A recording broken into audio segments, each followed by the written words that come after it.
Visual Studio Talk Show.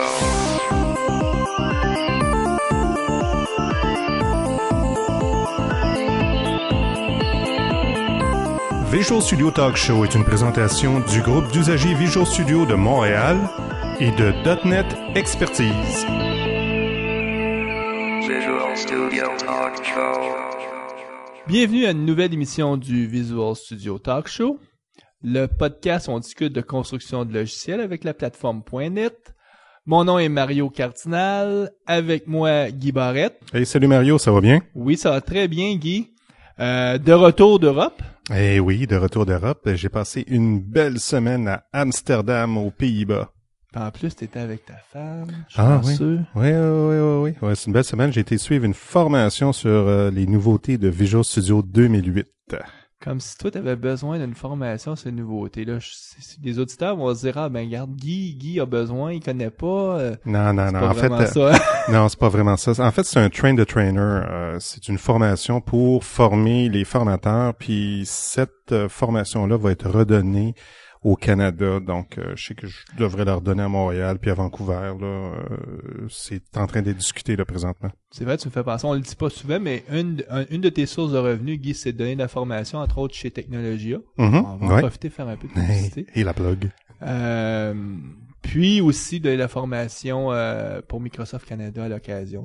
C'est un peu ça qui t'a amené de l'autre côté de l'océan. Oui, et Amsterdam, c'est une belle ville. En fait, si nos auditeurs nous écoutent et puis des fois ils ont la chance, j'ai peut-être la chance d'aller à Amsterdam là. C'est vraiment une belle ville. Je suis tombé sous le charme quoi. Ben écoute, on va prendre ta recommandation en note et peut-être. Hein? Ça me surprend que tu me poses pas des questions sur le Red Light District. Non,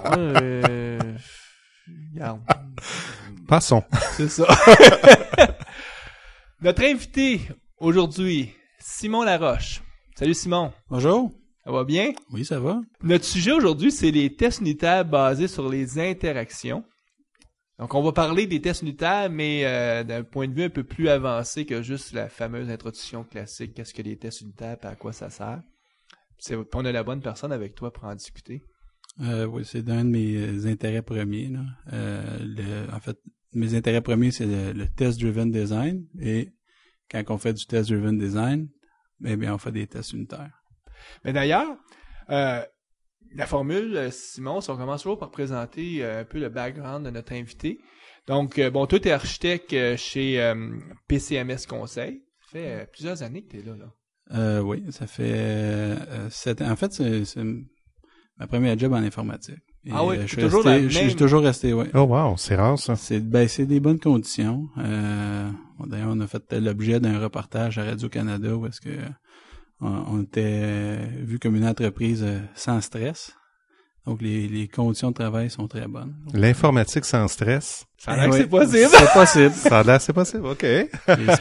Des semaines de 40 heures, c'est possible. Ça devrait être la norme, là. Ah ouais. En tout cas, il y a quelque chose de pas normal à avoir à faire des marches de la mort. Ça peut arriver à l'occasion, mais rarement. Ça devrait être la norme, ça devrait être plus des semaines normales. Oui, ça fait partie de mes valeurs. Faire une semaine normale. C'est pas grave de faire une semaine normale, c'est en quelque part, il y a quelqu'un qui...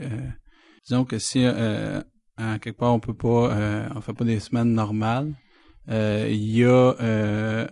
sans doute dans le processus du développement du logiciel qu'il y a des faiblesses qui font que on n'est pas capable d'arriver. Souvent, c'est parce que les organisations vont manquer de maturité puis ils connaissent vraiment pas leur vélocité. Puis ils sont toujours en train de se mettre beaucoup trop de fonctionnalités à livrer dans les délais. Puis donc, c'est souvent juste un manque de maturité. Puis ça, c'est un débat qu'on pourrait s'étendre là-dessus pendant plusieurs émissions. Peut-être aussi de la culture d'entreprise qui... Est-ce qu'on s'attend à ce que t'en fasses plus? Il y a des superviseurs qui pensent que si t'es pas en train de travailler en rush, c'est parce que tu travailles pas vraiment. Ce qui est peut-être l'inverse. Peut-être que tu travailles, mais vraiment pas une bonne qualité de travail. Simon, t'es Scrum Master. Parce que, tu l'as dit d'entrée de jeu, t'es quelqu'un qui adhère aux approches agiles. Puis PCMS, c'est une firme qui utilise les approches agiles. Oui. Puis t'as suivi la formation Scrum Master. Comment on pourrait résumer ça vite? Qu'est-ce que c'est une formation Scrum Master? C'est un peu comme des techniques de gestion de projet appliquées avec une approche agile. Est-ce que je suis en train de dire quelque chose de trop rudimentaire, trop... Ouais, c'est l'approche Scrum, c'est une espèce de gestion de projet, sans être vraiment de la gestion de projet où est-ce qu'on on gère un projet, mais on gère plutôt un produit. Mm-hmm. Ce qu'on gère, c'est des livrables. On pas gérer des échéanciers.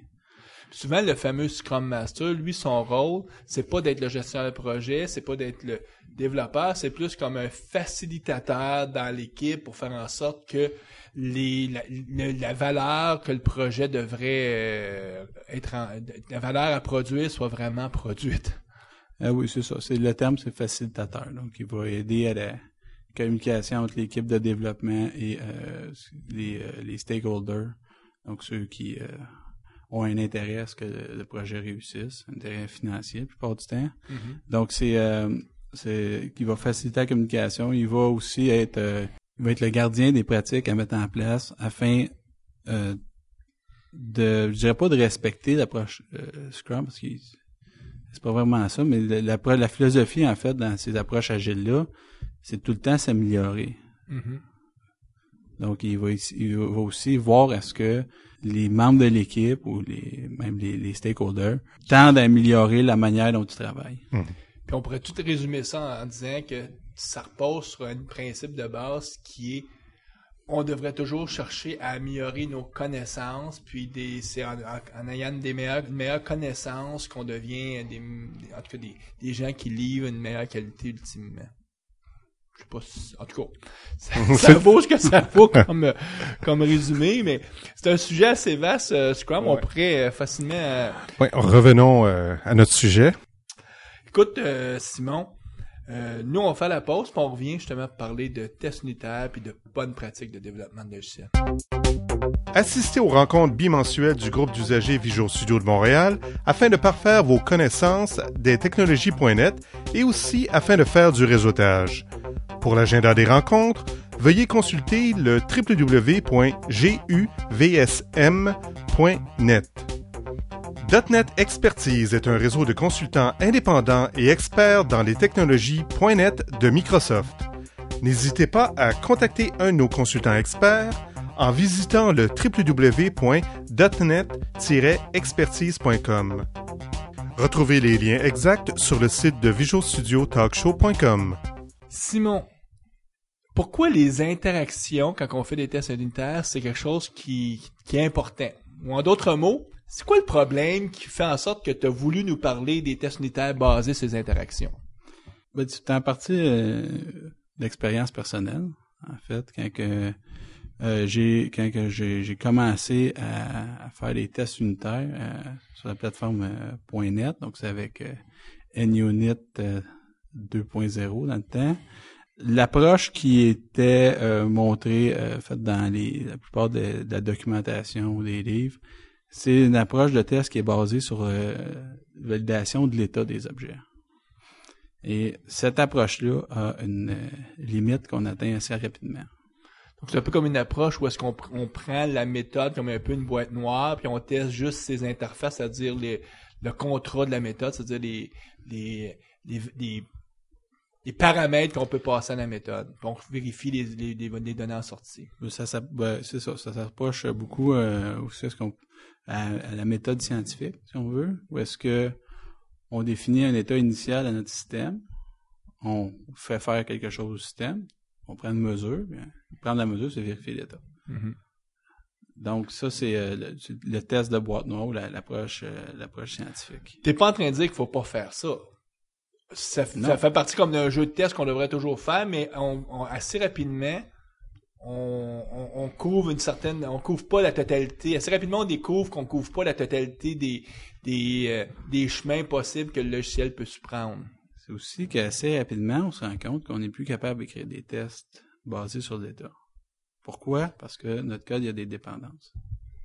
Et c'est là le point important, c'est que les dépendances de notre code, avec des tests basés sur les états, ça veut dire que chacune des dépendances, va falloir tenir compte de l'état de ces dépendances-là avant pour pouvoir monter notre test. Donc, quand tu dis dépendance, c'est que le code de ma classe que je suis en train de tester, elle fait appel à d'autres classes, à d'autres instances de classe pour demander à d'autres classes, fais-moi ça pour moi. Donc, il y a une dépendance entre ce code-là et les classes qui sont utilisées par le code. Ben, l'unité de code qui est sous test. Donc, le terme test unitaire vient du fait qu'on teste une seule unité de code.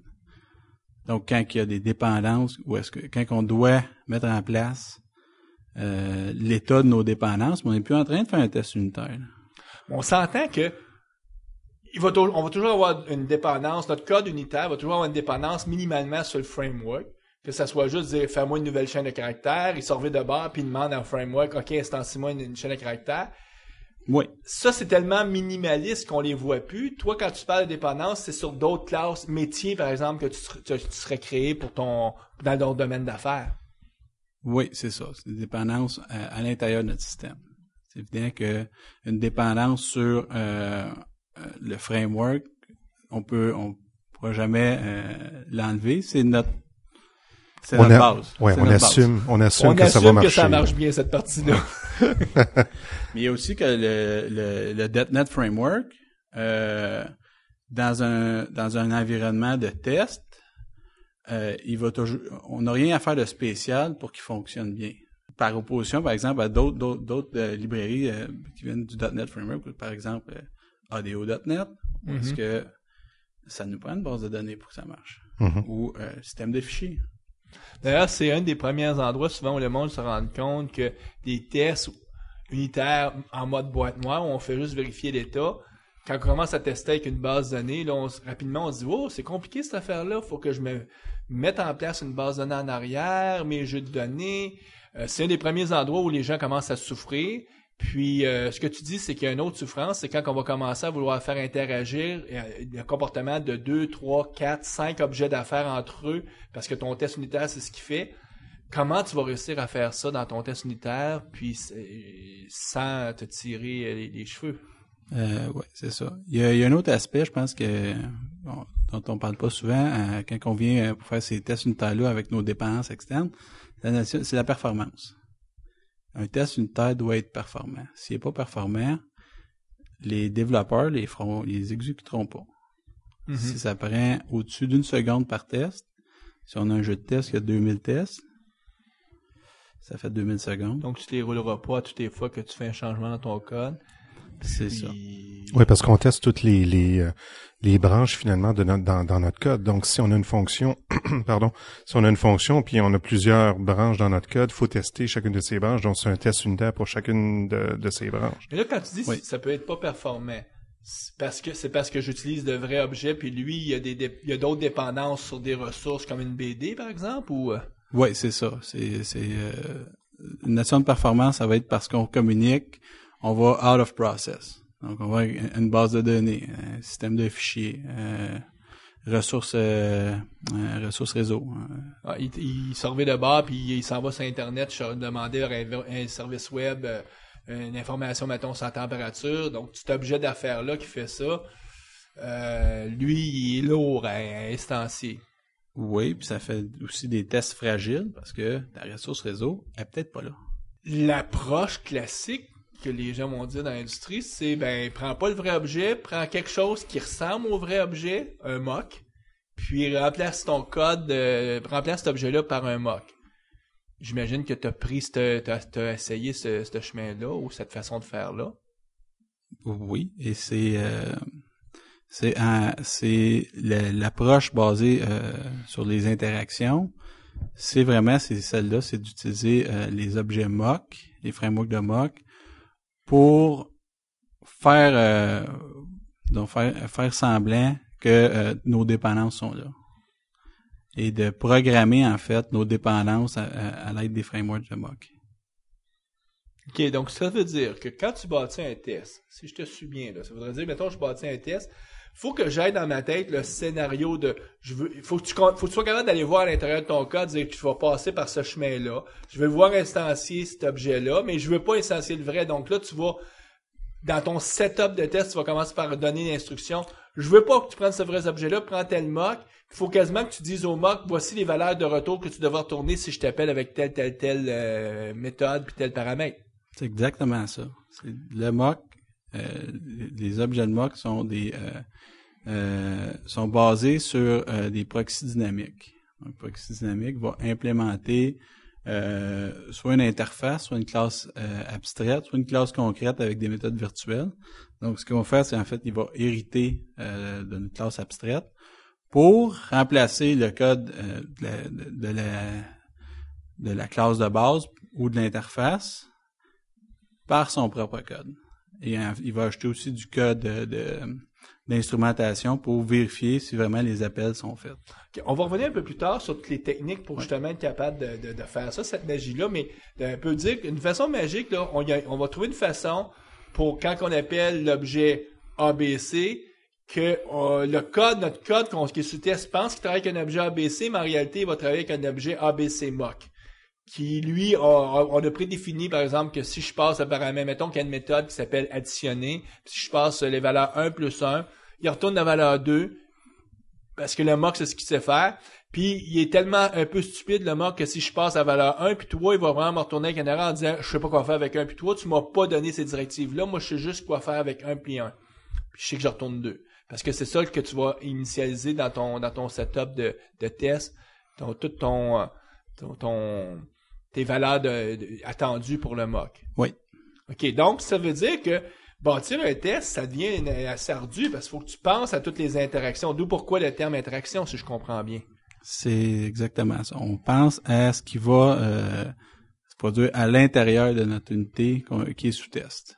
On est obligé de se poser des questions, savoir aussi si on a toutes les bonnes dépendances, en fait. Est-ce qu'il nous manque des dépendances? Est-ce qu'il nous manque quelque chose? Souvent, quand je fais test-driven development, je me rends compte qu'il me manque quelque chose. Il me manque quelque chose parce que je me dis, faudrait que j'aille chercher tel ensemble de données. Je l'ai pas. Il me manque une dépendance. Il me manque un objet un service pour me permettre d'aller chercher telle donnée. Mm-hmm. Donc, c'est là en même temps qu'on fait nos tests basés sur les interactions, c'est en même temps on fait du design.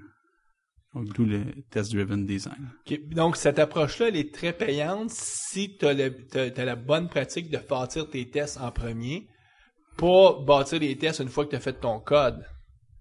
Oui, parce que de toute façon, si tu bâtis tes tests après avoir fait ton code, on risque de se rendre compte que les tests sont difficiles à construire. Donc, ton code n'est pas testable, presque. Presque, oui. Parce que la collaboration entre tes objets n'a pas été pensée pour être testée. Puis, à ce moment-là, tu as une collaboration qui est souvent pensée juste pour sortir le résultat au plus vite, mais sans penser comment je pourrais m'assurer que ce que je fais est vraiment... Là, je vais me faire un peu l'avocat du diable. On prend un objet très classique qui va avoir beaucoup de dépendance à un autre objet, un contrôleur. Un objet contrôleur, mettons un use case contrôleur, c'est-à-dire un objet qui a la responsabilité de s'assurer de la séquence d'une tâche qu'un utilisateur voudrait être capable de faire. Ce type de contrôleur-là, grosso modo, il va demander à un paquet d'autres objets, fais ça pour moi, puis lui s'occupe de la fameuse séquence, ou en tout cas de la logique de traitement. Cette logique de traitement-là, le bénéfice de faire un test d'interaction, comme tu me dis, c'est pas que je vais tester que les objets en dessous font bien la job, parce que je vais tous les moquer. Je vais juste vérifier que le code de la logique de traitement, de séquencement que ce contrôleur fait est correct. C'est-tu payant à faire ça? C'est-à-dire que si je le ferais pas, mettons que je me disais, regarde, moi le contrôleur, je le teste pas, je vais tester plus tous les objets en dessous, que les autres unitairement travaillent bien.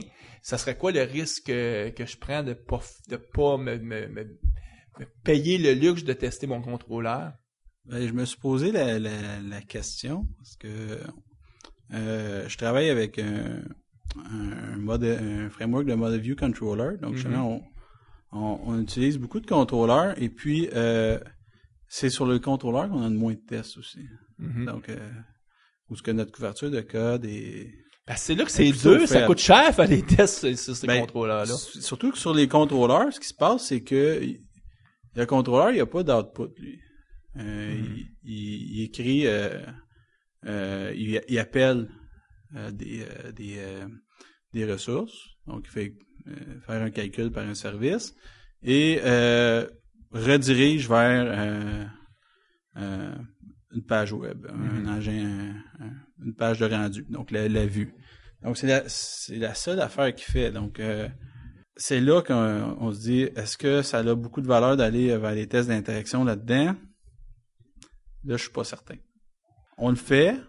C'est pas très compliqué à faire. Je veux dire, avec un framework MVC, c'est pas compliqué à faire, là, ces tests-là. Mais est-ce que ça apporte vraiment de la valeur? C'est là que je suis pas sûr. Puis moi, je vais amener un autre point. On a dit que magiquement, on serait capable de moquer, mais il y a des circonstances qui font que ça sera pas si magique que ça de moquer des objets. C'est-à-dire que dans notre bon vieux .NET, quand on fait un new d'une certaine classe, pas de façon de pouvoir dire non, c'est pas un ABC que je veux que tu crées, là, c'est un ABC mock.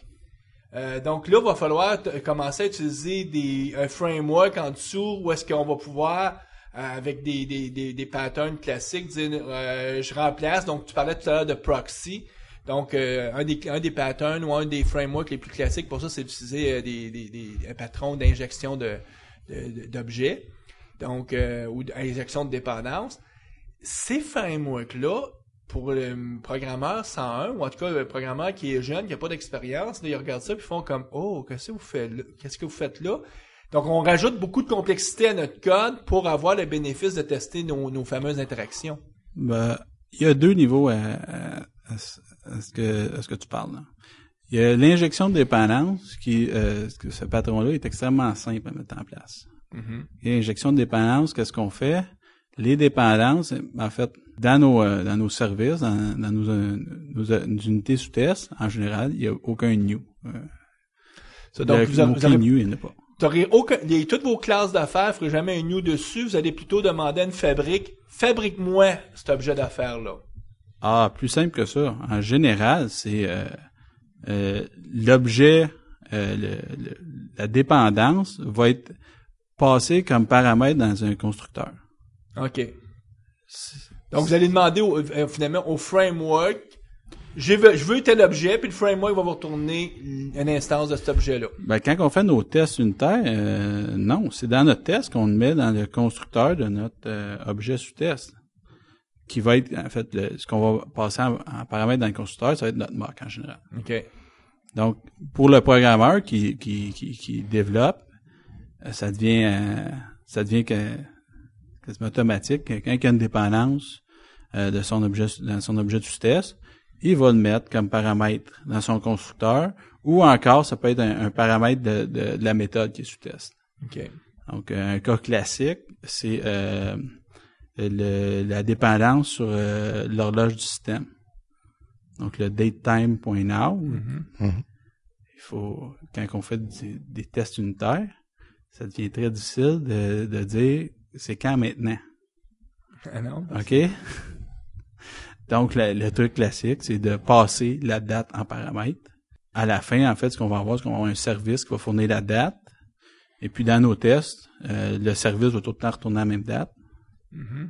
Mais dans la production, c'est sûr que le service va retourner l'heure du système. On n'oublie pas que la finalité de ça, c'est de tester les interactions, par exemple dans un contrôleur, les fameux comportements ou la logique de traitement entre les différents objets. Puis, pour arriver à ça, on va utiliser un framework de mock et on va avoir un framework pour être capable d'instancier des objets. Un de ceux des plus classiques, ça peut être Spring ou d'autres types de frameworks. Ça va être après, quand on vient à l'intégration de notre système. OK. Pendant nos tests unitaires, quand on conçoit notre système, on n'a pas besoin de faire ça. Quand on vient pour intégrer, par exemple, ou mettre en place notre application web et tester vraiment si nos pages web fonctionnent, là, on va avoir besoin de notre framework d'inversion de contrôle, comme Spring.NET ou de Castle Windsor. Donc, en fait, j'en connais 3 sur la plateforme .NET. Donc, Spring.NET, le Castle Windsor et Structure Map. OK. qui ont chacun des approches différentes. Mais là, explique-moi quoi. Tu dis que quand tu bâtis ton test unitaire, t'as pas besoin de, par exemple, de Castle. Non. Ça veut dire peux-tu me dire un peu qu'est-ce qu'il y aurait là ton code à ce moment-là, si on prend un exemple un peu simple, juste pour essayer de rendre ça peut-être plus visuel pour les auditeurs. Je sais bien qu'on a juste nos oreilles, mais... Donc, supposons qu'on a une dépendance sur un service qui va nous fournir l'heure. OK. L'heure du système. Donc, notre unité sous-test, par exemple, va faire un calcul par rapport à l'heure, il va nous retourner l'heure plus une heure, plus comme ça. Donc, on va avoir un service qui est notre service qui nous fournit le temps. Ce service-là, ça va être exposé par une interface. Datetime Service. OK. Notre objet sous-test, on va avoir un constructeur. Ce constructeur-là va prendre un paramètre qui est un datetime service. La méthode sous-test va être, par exemple, calculer tout court, c'est pas important c'est quoi. Calculer, et puis on va lui demander d'additionner, en fait, l'heure que le service va donner plus une heure. Donc là, toi, ce que tu dis, c'est la méthode qui fait l'addition. Elle va s'attendre à recevoir en paramètre un objet, une instance qui va implémenter l'interface eDatetime Service. C'est pour ça que si on oublie, mettons, les tests, mettons que j'aurais voulu faire, moi, un petit traitement qui fait le calcul. Probablement que j'aurais dit, OK, la méthode, elle va avoir aucun paramètre. Puis là, j'aurais commencé par faire un new datetime en allant chercher now. Puis là, j'aurais fait l'addition de 1, puis j'aurais retourné le résultat. C'est pour ça qu'on disait tout à l'heure que si on pense pas à nos tests quand on bâtit la méthode, on va probablement faire une implémentation qui sera pas testable. Parce que ce type d'implémentation-là, qui, oui, fait la job, ça a le désavantage de ne pas être testable avec les frameworks de test à la NUnit. D'où l'intérêt de dire, à la place, je vais te passer un objet time, un objet de temps qui, lui, va me servir comme point de départ pour calculer plus une heure. C'est ça, exactement. Donc, c'est là que nos frameworks de mock vont venir nous aider parce qu'ils vont faire une implémentation dynamique de notre service de temps sans qu'on ait en coder un vraiment. Je sais bien que le service de temps, c'est trivial. Ça peut être une bonne idée de faire un objet qui est plutôt un stub pour faire ça. Mm-hmm. Mais un stub qui est une implémentation hard-codée pour des tests. Donc, quand on va avec des cas un petit peu plus complexes, où est-ce que, en fait, on va s'attendre à ce que les appels retournent un objet ou en fait les appels aux méthodes aient un objet en paramètre puis contraignent cet objet-là à avoir des telles propriétés qui a telle valeur, ben là c'est une bonne idée de prendre un framework de mock. On parle de framework de mock. Oui. Est-ce que tu pourrais en décrire? Il y en a plus qu'un? Il y en a plus qu'un qui existent, qui sont différentes qualités, disons. Mm-hmm. Il y a NMock, qui est je pense le premier qu'il y a eu sur la plateforme .NET, qui lui a le désavantage d'être basé sur des chaînes de caractères. Donc les méthodes qui sont appelées, c'est d'après des chaînes de caractères qu'on passe. Donc tu y mets en chaîne de caractères directement le type que tu veux. Le nom de la méthode qui va être appelé et la valeur de retour ou les paramètres, etc. Donc il n'y a rien de typé dans ce framework-là. C'est ça. Ensuite, il y a RhinoMox, qui, lui, est semblable, sauf que comme utilise le proxy dynamique, ça va nous faire des mocks typés. OK. Et ça utilise aussi les génériques, ça supporte les mocks sur des génériques aussi. Et puis, ce qui est bien avec le fait que ça soit typé, c'est que on peut faire de la refactorisation avec des outils de refactoring comme disons ReSharper et il va changer le nom des méthodes qui sont mockées aussi.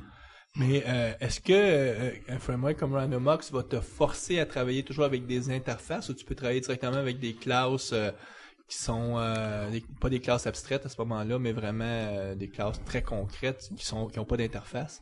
Le minimum qu'il va demander, c'est que les méthodes qui soient appelées soient virtuelles. OK, donc il y a quand même... d'où pourquoi on travaille souvent avec des interfaces avec ce type de choses-là, parce que on sait que c'est vraiment... tout est virtuel dans ce cas-là, tout est abstrait. Oui, et l'interface aussi a l'avantage de réduire le couplage entre nos objets. Ça, en général, c'est une bonne qualité dans notre cas. On a aussi reçu, nous autres, il y a quelques mois maintenant, Ludovic Dubois, qui lui aussi travaille, sa compagnie ont un framework de mock, qui est PocMock. PocMock. Puis je sais qu'à l'époque, ce qu'il nous avait dit, c'est un des avantages du sien, c'est que lui, il travaillait directement à partir de classes concrètes, parce que dynamiquement, il recrée la classe, donc il n'y a pas besoin d'avoir une interface. C'est un avantage, mais en même temps, je pense que ça peut être un inconvénient. Parce que le fait de pouvoir travailler avec des classes concrètes, peut-être sans doute des classes fermées aussi, je suppose, là, ouais. Ça a le désavantage de pas nous forcer à définir des interfaces et à réduire le couplage. Mm-hmm. Un autre framework que je connais qui est TypeMock, qui permet aussi de mocker en fait n'importe quoi. Des classes, des méthodes privées, tout ce qu'on veut, mais justement, c'est là on s'éloigne de nos tests basés sur les interactions. C'est ça, donc les gens qui ont l'habitude de travailler avec des interfaces, c'est qu'eux autres, ils cherchent à découpler totalement les modules entre eux. Puis quand ils vont voir des frameworks où est-ce qu'on dit « Ah, regarde, on te donne cette capacité-là », souvent vous allez faire comme « Oui, mais je veux surtout pas faire ça parce que c'est pas une bonne pratique. » Parce que vous allez toujours chercher à avoir chaque classe va avoir un single responsibility, c'est-à-dire une seule responsabilité, et je définis des interfaces à ces classes-là pour vraiment que tous les autres objets qui vont les utiliser travaillent avec les interfaces au lieu de travailler avec la classe concrète. Exactement. Puis les frameworks, donc là tu l'as dit, quand je bâtis mon test, je peux travailler juste avec l'interface. C'est quand je vais voir vraiment la coder dans le vrai code que là, il va falloir que j'utilise le framework pour instancier une vraie instance. C'est ça, les conteneurs d'inversion de contrôle, donc sont des conteneurs, des boîtes où est-ce qu'on configure quels objets implémentent quelles interfaces. En fait, c'est essentiellement ça qu'on fait. Mm-hmm. Et après, on demande au conteneur une instance, quand on lui demande une instance, une implémentation de telle interface, lui, il sait laquelle qui a été configurée, il va nous en retourner une. Donc, c'est essentiellement ça le travail là, du conteneur d'inversion de contrôle. Donc, les gens qui travaillent avec un Spring.NET ou avec Castle, c'est plus que juste une bonne pratique, c'est une façon de voir le développement logiciel. Ou c'est à quelque part, vous développez avec cette approche-là parce que l'expérience a démontré que ça fait du code maintenable, évolutif et tout. Par contre, souvent, me semble, le regard d'un novice, il va regarder ça, il va dire compliqué pour rien, il me semble, vous coupez en quatre les choses. Tu sais, moi, je suis capable de coder vite. J'utilise les outils RAD de Microsoft, Bingo, Vlang. Je veux pas embarquer trop dans ce débat-là, mais c'est souvent ce que le feeling que les gens vont avoir, dire pourquoi tout faire ça? C'est la possibilité de répondre aux changements, je pense. Mm-hmm. C'est ça l'avantage principal, c'est de pouvoir répondre aux changements. Le fait que sans avoir à réécrire l'application. Ouais, c'est ça. Ou sans avoir à aller chercher à 800 endroits dans le code où est-ce qu'elle est la chaîne de caractères XYZ qui implémente tel comportement. Parce que donc, ce qu'on comprend, Simon, c'est que toi, tu fais partie plus du groupe des gens qui veulent bâtir des choses qui vont être maintenables dans une longue durée. Puis pas trop des gens qui vont utiliser les générateurs de code par défaut qui viennent avec la plateforme Visual Studio, comme par exemple générer des datasets, ces choses-là. Je serais surpris que tu sois un fan de ces genres d'outils-là. Pas trop, non. Mais j'ai déjà fait aussi. Là. Donc on a déjà passé par ce chemin-là. Quand on a déjà passé par ce chemin-là, puis qu'on a déjà souffert, on veut plus souffrir. Mm-hmm. OK? Donc, je pense que c'est de même pour prendre tout le monde. C'est avec l'expérience qu'on apprend que telle manière de travailler, c'est très difficile. C'est comme développer une application sans faire de test unitaire. On peut tous faire ça, puis on l'a tous fait dans notre vie parce que ça fait quand même pas si longtemps que c'est dans les mentalités. Puis c'est de par le niveau de souffrance qu'on a eu qu'on s'est dit plus jamais je vais bâtir des tests unitaires. Puis là, ben encore là, il y a deux grandes tendances, les tests unitaires par après, puis ça fait des choses encore là difficilement testables parce que ton code il n'a pas été pensé, et bâtir des tests en premier. Puis ça va m'amener à aborder peut-être brièvement un de tes sujets, de tes intérêts. Chez la firme où vous êtes, vous faites du Test Driven Development, TDD. Oui. Test Driven Design, souvent tu vas... parce que ça favorise le design, en tout cas en même temps que tu fais ton code. Est-ce que tu dirais que c'est possible de faire du TDD sans utiliser ces approches de tests-là, comme les tests par interaction, des frameworks d'inversion de contrôle, des outils mock, ou si on veut faire du TDD avec les approches classiques, avec ce que nous fournit le framework.net par défaut, c'est quasiment voué à l'échec? En fait, on se rend compte que inévitablement, on va tendre vers ces outils-là quand on va pratiquer le test-driven development, parce qu'on va justement se poser les questions. Ben comment est-ce que je fais pour résoudre ces problèmes-là de dépendance? Puis la solution, elle vient dans l'inversion de contrôle ou l'injection de dépendance. Mm-hmm. Puis une fois qu'on a vu ça, on se dit bon, ok, j'ai fait l'inversion de dépendance. Maintenant, comment je fais exécuter mon programme là?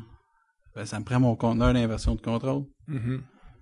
Donc, tout ça découle, en fait, là, de vouloir appliquer les principes fondamentaux là, de l'orienté-objet. Je te pose la question parce que souvent, moi, j'arrive dans des organisations où là, il y a un gestionnaire qui a entendu parler de TDD, puis il dit, nous, là, on fait du TDD là, à partir de demain matin. Puis là, il faut que tu les éduques à dire, ben, faire du TDD, ça veut pas juste dire, j'ai commencé à faire ces tests en premier, c'est beaucoup plus complexe que ça. Il y a un processus d'apprentissage qui fait que c'est un changement culturel qui doit se faire par étapes. Il y a personne qui est capable de manger une tarte au complet, tu commences par une bouchée à la fois. Puis probablement que dans un premier temps, c'est peut-être de commencer à éduquer les gens à faire leurs tests en premier. Déjà ça, c'est un gros changement de culture parce que ils vont découvrir que leur façon de programmer est peut-être pas la bonne parce que ça se teste pas comment ils programment. Par exemple, ils vont découvrir qu'ils ont peut-être intérêt à passer beaucoup de choses par paramètres plutôt que des instancier nativement dans leur méthode. Mais ce processus d'apprentissage-là, toi, ça fait quoi, une dizaine d'années que tu fais du développement? Tu parlais que tu as commencé avec la version de NUnit 2.0, donc ça fait au moins 2 ans, 3 ans là, que tu es dans le TDD. Je pense que c'était 2004. 2004, on est en 2007. Si on prend ton cas à toi, là, ce cheminement-là, c'est une aventure à quelque part. C'est que tu commences en mettant un doigt, puis là, tu apprends à devenir un meilleur programmeur de jour en jour en te frappant à des problèmes de design, parce que le fait que tu te préoccupes du design en faisant du TDD, là, tu découvres, tu dis, comment je résoudrais ça, puis tu cherches avec Google, puis là, Ah oui, c'est ça c'était ça le cheminement, là. Ça a été initialement là, des recherches sur web pour tester, hein, tu sais, le NUnit, hein, on va tester notre code, oui, ok. Mais après ça, on voit que test driven, on dit c'est quoi cette patente-là? Puis là, j'ai fait le truc de Scott Bellware, là, la session de l'atelier. l'atelier. 2 ans, 2 ans et demi, 2 ans et demi, 2 ans là maintenant. Un bout, hein. Un bout là. Donc, c'était cet atelier-là. Donc, j'avais déjà lu les livres sur Test Driven Development, le livre de Newkirk, là. Ouais. Et puis, mais c'est en faisant son atelier à Scott Bellware, parce que là, les lumières allument, surtout avec l'injection de dépendance. C'est là que la lumière allume, c'est là que la lumière a allumé au niveau de la compréhension de qu'est-ce que c'était la programmation orientée objet. Mm-hmm. Ou est-ce que la programmation orientée objet, c'est pas des hiérarchies de classes de mammifères et de chiens et de mammifères qui a 4 pattes. C'est pas ça du tout. L'héritage, c'est quelque chose qu'on devrait essayer de se tenir le plus loin possible. La composition, oui, mais l'héritage, ça a ses faiblesses. Hein. Surtout d'héritage quand on parle d'hériter par rapport à l'État. On veut pas hériter des états. Mm. On travaille avec l'héritage pour les interfaces. Des interfaces, des comportements, des trucs semblables. Je veux dire, dans le .NET Framework, les classes, parce que les endroits où il y a de l'héritage, c'est quoi? C'est le stream. Où est-ce que le stream, oui, ils ont tous le même comportement. Ça vient pas du fait que le défaut qu'on peut avoir quand on commence avec l'orienté-objet, c'est de voir l'objet comme un conteneur de données. Puis là, on focus dans notre premier temps à essayer de modéliser, ça va être quoi les attributs? Plutôt que de modéliser les comportements, parce que on a une grosse formation, puis un très gros héritage orienté de données. Même à l'école, c'est ce qu'on nous enseigne. Puis qu'on comprend pas finalement que les classes, c'est surtout pas là pour contenir des données. Et finalement, des attributs, c'est quelque chose que tu définis juste à la fin, parce que tu vas les créer juste ces attributs-là pour répondre aux besoins des comportements. C'est ça, tu les crées parce que t'as pas le choix, parce que tes tests t'ont amené à dire ça me prendrait peut-être cet attribut-là, parce qu'il faut que je garde cet état-là pour le futur. Ou pour au moins être capable de tester que je suis toujours dans l'état stable que j'attends. Parce que c'est ce que ça va amener, l'approche par test, c'est que tu vas créer beaucoup d'états à ton objet que tu n'exposeras jamais en propriété publique. C'est juste pour toi, tu sois capable de tester puis de vérifier que je suis toujours avec un objet qui a un comportement, qui fait le comportement attendu. Mais donc, de faire du TDD, ça t'a amené à te préoccuper beaucoup plus, à comprendre mieux c'est quoi faire la programmation orientée objet, en tout cas dans une approche comme moins orienté données, plus orienté comportement. Puis, ça t'a probablement amené à regarder des bonnes pratiques. Là, on parlait du single responsibility, qui est une des pratiques. Oui. Travailler avec des interfaces, donc travailler avec les abstractions plutôt que les classes concrètes.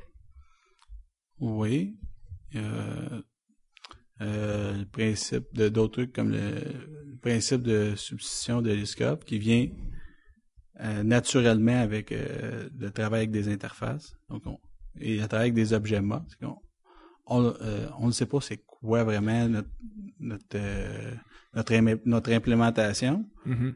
Donc, on n'ira sûrement pas faire dans notre code, dans notre unité qui utilise notre dépendance, on n'ira sûrement pas faire un type-off. Donc, le principe de substitution d'ISCOP, ce qu'il dit, c'est tu pourrais être remplacé l'implémentation par n'importe quoi tant que tu respectes le contrat. Ça devrait juste être ça. Une classe, elle a un contrat public, puis c'est juste le contrat que tu devrais t'attendre. Le reste, tu devrais jamais t'attendre qu'une classe a un effet de barre, qu'elle va, par exemple, instancier, elle va changer des données dans une BD, puis que là, après ça, c'est pas ça d'orienté objet. L'orienté objet, c'est une classe, ça publie des méthodes avec des valeurs de retour, puis des paramètres, puis c'est juste ça. Parce que souvent, on travaille avec des objets, puis on se rend pas compte qu'on est en train de faire du procédural déguisé avec des objets. Oui, mais des fois, je me pose la question, quand on fait justement cette programmation-là par interface, en fait, c'est presque procédural ce qu'on fait, dans le sens où est-ce que j'ai un appel d'une méthode, j'ai mes dépendances, donc j'appelle mes dépendances, et puis je retourne un calcul quelconque. Mm-hmm. À l'intérieur de tes méthodes, c'est vraiment très, très, très procédural. Puis c'est des méthodes qui ont jamais beaucoup de lignes de code. Mais ce qu'ils font, c'est séquentiel presque tout le temps. Oui. Avec une approche comme ce que tu fais, tu trouveras jamais une méthode qui va avoir 600 lignes, par exemple, avec 35 niveaux de profondeur, avec des ifs et des boucles. Non, je suis pas capable de tester celle-là. Ouais, il y a un problème. Il y a une mesure qui est la complexité cyclomatique qui devrait... je pense des standards disent qu'il faudrait pas que ça dépasse 10, qui est le nombre de chemins distincts qu'une méthode peut avoir, mais passer 4 ou 5, là, chemins distincts, c'est déjà difficile. Ça veut dire que ça te prend 4 ou 5 tests, au moins, pour couvrir le code entièrement. Tu parles de cette métrique-là au niveau de la complexité cyclomatique. Quel outil tu utilises pour obtenir ces métriques-là? Ben, je n'en utilise pas vraiment parce que c'est plutôt rare que ce qu'on va faire va avoir une grosse complexité. En faisant les tests en premier, on se tend assez rapidement d'écrire les tests. Finalement, tu n'as pas besoin d'avoir cette métrique-là parce que avec l'approche que tu prends, C'est comme tu t'évites de faire du code trop complexe en faisant des tests de la façon que tu les fais, là. Oui, c'est ça. Donc, tu testeras pas une méthode là qui a 20 chemins possibles parce que ça va être trop compliqué à tester, là. Ouais, c'est sûr que si je tombe sur du code de quelqu'un d'autre, ou est-ce qu'il faut sauver quelqu'un de la noyade, Non. c'est sûr que là, on va essayer de trouver des outils pour faire ça, là. Des outils comme, je pense, Clover.net ou Enclover, je pense, qui mesurent ce genre de choses-là. Il y a un produit Independent que moi Independent j'aime aussi. beaucoup. Ouais. Parce que comme architecte, souvent, en tout cas comme consultant, t'as pas le contrôle sur tout, puis les produits comme Independent te permettent de savoir rapidement où est-ce que t'as du trouble et où est-ce que t'en as pas. Parce que seulement aussi bizarre ça peut sembler, les problèmes sont pas distribués équitablement dans les équipes. Hein. C'est toute la même équipe qui est dans la merde vraiment beaucoup, puis les autres à côté vont bien. Mais c'est comme les bugs. Les bugs ne sont pas distribués équitablement dans le code. Ils sont toujours à la même place. Puis souvent, tu regardes, c'est toujours la même ou les mêmes ressources qui ont écrit le code. Je revenais au framework Mock que tu as mentionné tout à l'heure. Tu en as mentionné quelques-uns. Est-ce qu'il y en a d'autres que tu as en tête? Non, pas que OK. j'ai utilisé. Non. OK. Est-ce qu'il y a des coûts à ces frameworks-là ou la plupart sont disponibles gratuitement? NMock et RhinoMock sont gratuits. TypeMock, je pense qu'il y a une version gratuite et une version payante qui permet de faire plus. OK. Je dis ça sous toute réserve, là. PocMock, je sais que c'est un produit commercial, mais c'est pas très dispendieux. Donc, Non, je pense pas que ça soit très dispendieux non plus, TypeMock, mais je l'utiliserai pas à moins de tomber sur du code qui est pas testable. mhm. Donc, il y a du code avec beaucoup de méthodes privées, par exemple. Où est-ce que des méthodes privées qui vont faire des parties de calcul. C'est un autre effet secondaire. Quand on fait du test-driven development, c'est plutôt rare des méthodes privées. Ça va, les calculs vont être faits par d'autres objets qui ont aussi des méthodes publiques. Donc, des frameworks comme TypeMock, ça devient... Tu dis que ça ressemble à de la programmation procédurale, ce que tu fais, mais en réalité, c'est procédural dans le sens que tu demandes à un autre objet, fais-moi ça pour moi. Donc, c'est plus, tu as des objets qui sont responsables de faire un certain comportement, puis tu dis, toi, tu es spécialisé pour additionner 2 chiffres, fais-moi ça. Contrairement à une approche procédurale où tu vas plus créer une méthode qui va additionner 2 chiffres, puis là, il faut que chacune de tes méthodes soit spécialisée pour faire quelque chose, puis d'où le problème, c'est que vu que les méthodes n'ont pas de données, puis les objets, les autres non, c'est ceux qui réussiraient à faire que tout est passé par paramètres. On pourrait, dans une approche procédurale, avoir les mêmes bénéfices que l'orienté objet. Le problème, c'est qu'on n'est pas capable de tout passer en paramètres, les fameux états. À moins d'avoir des objets spécialisés là-dedans. Ben, d'où pourquoi faut faire des objets. Mais tu sais, si t'as juste les types de base, comme les entiers, tout ça, là, écoute, faudrait que tu passes pas des milliers, mais beaucoup de paramètres pour passer, par exemple, le contenu d'un objet qui est une collection, puis tandis que là, tu te crées une collection qui va elle, contenir d'autres choses. Puis, c'est ça la puissance de l'orienté objet, finalement, de pouvoir créer nos propres types. Toi, ton expérience pour les mocks, c'est que tu utilises vraiment sur tes objets d'affaires? Sur des services, plutôt. Les objets, l'objet d'affaires, c'est plutôt vague. Ben, OK, donc, essayons de clarifier ça.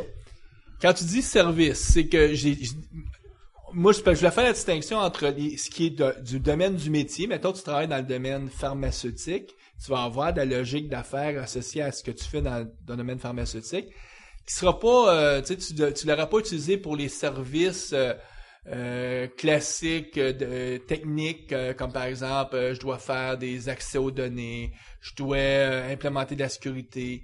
Ce type de choses-là, est-ce que tu vas aussi vouloir faire des tests d'interaction ou tu vas plus te limiter à des services qui sont plus dans ta logique d'affaires, du domaine, en tout cas, que le problème cherche à résoudre, que ton application cherche à résoudre? Ouais, les tests sur des services d'infrastructure, ces tests-là, en général, vont être fonctionnels. Mm-hmm. Persistance de données, va faire des tests fonctionnels qui vont sauvegarder les données, les relire, les supprimer, puis est-ce que ça a bel et bien été supprimé, et voilà, on sait que ça marche. Mais avec les services du domaine, on va utiliser cette approche-là sur les interactions. Puis justement, quand le service du domaine servait de bord, puis là, maintenant, je vais demander à ma fameuse couche d'accès aux données, va m'écrire ces données-là. C'est ça que tu vas le moquer, lui, parce que tu vas dire, regarde, je veux complètement t'isoler de ça. Il n'y a plus de BD, il n'y a plus rien de ça. Parce que je cherche à toi à vérifier juste ton comportement à toi, objet d'affaires.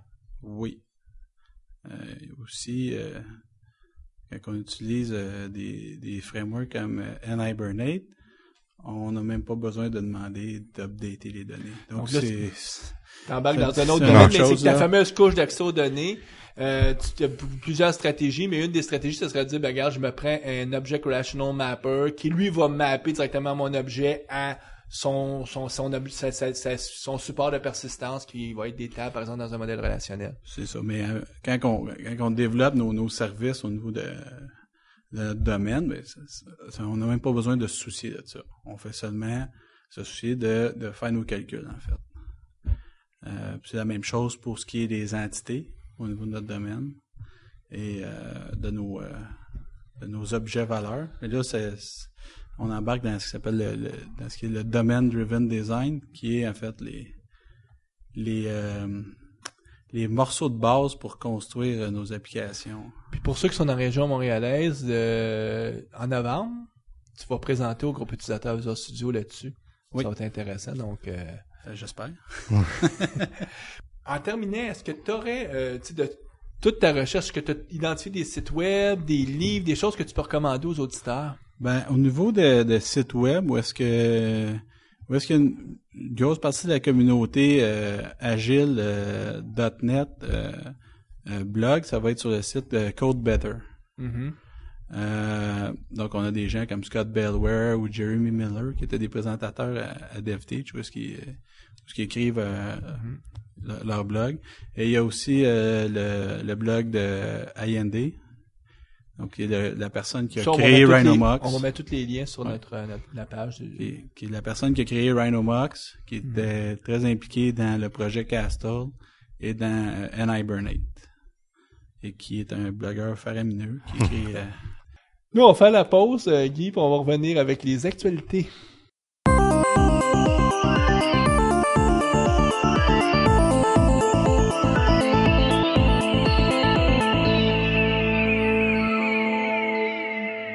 Guy, les actualités. Donc, tu reviens d'Europe. Je sais pas si tu as des actualités qui touchent la réalité européenne. Probablement pas. En tout cas, moi, je n'ai pas vu, en tout cas, ces dernières semaines. En fait, j'ai deux choses. La première chose, c'est plus le fun qu'autre chose. C'est Microsoft a annoncé des nouveaux baladeurs de la famille Zune, que la première famille est sortie il y a à peu près 1 an.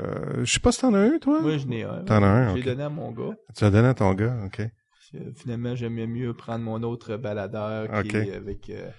Ouais, puis la première famille là qui est sortie il y a 1 an, là, bon, avait certains petits défauts là, puis là la nouvelle famille semble corriger pas mal de ces choses-là. Mais la grosse nouvelle est sortie aujourd'hui sur le blog de Scott Guthrie. Scott Guthrie a annoncé que Microsoft allait offrir le code source du framework .NET sous forme de librairie. Ça veut dire quoi? Vous allez pas avoir le code source au complet là, puis pouvoir recompiler le framework pour le redéployer sur les différents postes. Par contre, ce qui va être intéressant, c'est que ça va permettre de débugger, puis de tomber finalement dans le code du framework. Donc, si on débug une je sais pas moi, une méthode qui appelle dans l'exemple sur le blog de Scott Guthrie, c'est que une méthode qui appelle databind. Mm-hmm. Si on fait F11, on va pouvoir tomber directement dans le code du framework. Donc, on va pouvoir comprendre un petit peu comment ça fonctionne. Alors, pourquoi dans certains cas, je passe tel type d'objet, ça fonctionne. Dans d'autres cas, ça fonctionne pas. C'est peut-être parce que la manière que le code est traité à l'intérieur ou l'objet est traité. Donc, ça va être quand même intéressant. Ça va permettre aux gens de comprendre en regardant le code source, de comprendre c'était quoi la vision de ceux qui ont bâti cette méthode-là. Ce qu'aujourd'hui, on pouvait réussir à faire en prenant des produits là, comme Reflector. Ben, Reflector, c'est ça. On Avec l'utilisait d'ailleurs parce qu'à un moment donné, on disait, il me semble, peut-être que je comprends pas qu'est-ce que Microsoft avait dans la tête quand ils ont bâti cette méthode-là. Oh oui, ou comprendre comment ça fonctionne. Je me souviens quand le remoting est sorti, Ingo Rammer, qui est un region director en Europe, lui, ce qu'il a fait, c'est qu'il a utilisé Reflector, puis il a regardé le code source au complet du remoting, puis il est devenu un expert. Ouais, c'est ça. Il est devenu un expert en remoting. Il comprenait comment ça fonctionnait. Alors ça peut être intéressant dans certains cas. Évidemment, on déboguera pas notre code de façon journalière pour tomber dans le framework, là. On s'entend, c'est pour des cas où on veut comprendre exactement peut-être pourquoi ça fonctionne pas ou notre code ne réagit pas de la même façon. Mais la question, c'est pourquoi aujourd'hui, en 2007, Microsoft ils acceptent de relâcher leur code source et qu'ils l'ont pas fait depuis le début. C'est une question de propriété intellectuelle puis d'avoir peur de la concurrence. En fait, le code sort sur la licence qui s'appelle Microsoft Reference License. Donc, comme j'ai expliqué, tu n'auras pas un projet dans lequel tu vas pas modifier ton framework pour faire la version à toi. Là. Non, c'est la version Guy que tu vas déployer chez le client, la version Mario aussi. Non, c'est pas ça le but. Le but, c'est vraiment de faciliter la vie au niveau du débogage. Pour documenter. Donc, c'est peut-être la reconnaissance que le code source, c'est vraiment la documentation ultime. C'est pas nouveau ce qu'on dit là. Et il est documenté. Puis comme tu disais, Simon, c'est peut-être parce que là, maintenant, Microsoft, ils considèrent que leur code est assez beau pour qu'ils puissent le mettre public, puis qu'avant, il y avait peut-être honte de monter. Aïe. Ça reste à voir. Ouais. Mais quoi qu'il en soit, c'est sûr que ça ne peut que simplifier le travail des gens qui se heurtaient des fois au fait, surtout quand tu avais des classes qui sont scellées, là, tu dis bon, comment je peux... Donc là, au moins, on va pouvoir... aller voir. Ouais, pour les personnes qui sont vraiment curieux là, de comprendre un peu comment ça fonctionne, ça va être ils vont se payer une partie de plaisir. Des fois, t'arrives, je suis presque sûr à 99.99 que c'est pas moi le problème, c'est vraiment dans le framework. Là, tu vas pouvoir démontrer où est-ce que ça crache vraiment. Hey, Microsoft, il y a un bug ici. Puis peut-être après ça, le soumettre, puis on va le corriger. Surtout, le but, c'est ça, c'est d'augmenter la qualité de la plateforme de plus en plus pour qu'on puisse toujours, nous autres, présumer que le problème, il est surtout pas dans la plateforme, il est dans notre code à nous autres, ce qui est vrai à 99.999%. Ouais, ça peut arriver. Donc ça, c'était la grosse nouvelle. On va mettre le lien sur le blog de Scott Guthrie qui va vous informer de cette annonce. GUVSM, le groupe utilisateur Visual Studio de Montréal, qu'est-ce qui s'en vient? Oui, on a pas mal de choses. Donc lundi le 15, Julie Lerman du User Group du Vermont va nous parler du Entity Framework. Sujet fort intéressant. Oui, donc il va sortir en même temps que SQL Server 2008. La semaine suivante, le lundi le 22, on reçoit quelqu'un qui vient ici pour le OPSLA à Montréal, qui est Jay McGonaghy de Microsoft Research, qui va venir nous parler des langages dynamiques. Oui, ça va être hyper intéressant, parce que c'est pas un 2 de pique, le gars. Donc, c'est la personne qui est derrière Iron Titan, entre autres. Donc, on a la chance d'avoir ce gars-là. Dans la semaine, il y a Microsoft qui vient aussi à Montréal. Le jeudi 18, on a Christian Beauclair de Microsoft Canada qui va nous parler de migration d'applications VB6 à .NET. Donc, toutes sortes de trucs, toutes sortes d'outils. Si vous avez tellement bien fait votre code VB6 à l'époque, vous aviez des tests unitaires, vous utilisez des frameworks. Des tests unitaires en VB6. Mais disons, puis que là, aujourd'hui, t'es pogné à Mario, ce code-là. Il y a 10 ans, les tests unitaires, là. L'expérience, moi, du VB6, c'est que le monde veut s'en tenir le plus loin possible, tu sais, mais là, il y a des milliers de lignes de code VB6 qui ont été écrites, qui roulent encore, et puis le défi, c'est de faire une migration de ces applications-là. Donc, faut y aller par étapes, d'où l'intérêt de l'approche où est-ce qu'on peut mixer du code .NET avec du code VB6. Oui, et Christian va nous expliquer tout ça. Puis, le Code Camp à la fin du mois, 27 octobre. Samedi le 27 octobre, inscrivez-vous. Oui, il reste des places, mais inscrivez-vous rapidement. J'ai vu cette semaine là que les inscriptions étaient parties en flèche. Là. Nous, écoute, Simon, on te remercie encore. Bienvenue. Donc, sujet complexe, c'est pas un sujet facile à aborder dans un talk show parce que on embarque dans les concepts de base orientés objet, puis tout est intimement lié, donc c'est difficile de juste parler pointu d'un sujet. C'est un sujet qui prend des années à maîtriser de toute façon. C'est pas en écoutant un podcast Non. le but c'était surtout pas de penser qu'après ça vous allez maîtriser. Peut-être éveiller, sensibiliser les gens qu'il y a d'autres façons de faire du développement logiciel que de faire les tests après, comme souvent on veut nous le laisser croire. C'est un peu irréaliste comme approche. Nous, on voit nos auditeurs dans 2 semaines. Donc, puis on va parler de Enterprise Library. Oh, Enterprise Library. La version 3? 3.1 même. 3.1? On va avoir quelqu'un qui connaît très bien le produit parce qu'il est un contributeur là,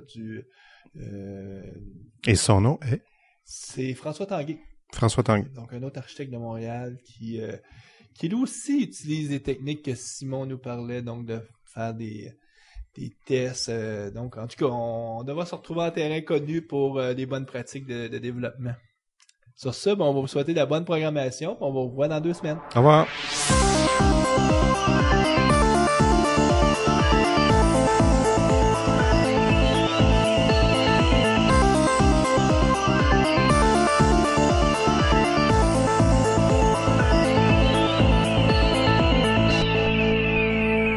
Visual Studio Talk Show.